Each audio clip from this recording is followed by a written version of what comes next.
Penguin Random House Australia Audio proudly presents Khaki Town, written by Judy Nunn, narrated by John Derum. All rights reserved. To the memory of my brother Robert Nunn. I miss you, Rob. This book was inspired by the story Ross River Fever by Michael Roberts. A note to listeners.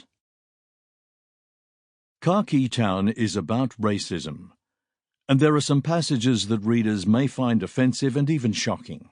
I have made no attempt to soften this. Even in sections of the narrative where I am referring to government and military views, I have chosen to write in the language of the times, because to modernize the vernacular would not be true to the era, both historically and dramatically. Prologue. 1964. There was a tap at the northeast door. Seated behind his desk by the windows, he looked up expectantly, knowing who would be announced. The door opened, not fully, just ajar, and the secretary popped his head in. "Senator Kennedy is here, Mr. President."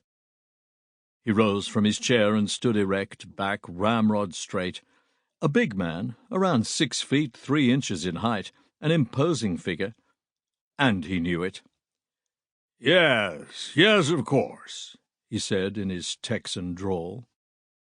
The secretary opened the door wide. Kennedy stepped into the room, and the secretary retired wordlessly, the door closing behind him with a gentle click of the latch. "Robert," he circled the desk, hand extended, and greeted the younger man with a welcoming smile. "Good to see you. So glad you could come." "Mr. President?" Kennedy returned his own boyish smile, albeit a little tightly. Close to 6 feet tall himself, he was dwarfed by the president both in height and build. The men shook hands. "Do sit, please."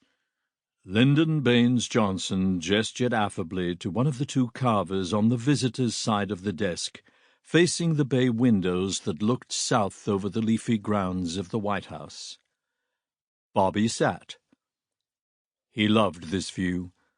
How often had he sat in one of these carvers, no one else in the Oval Office except him and his brother, sharing a scotch, talking.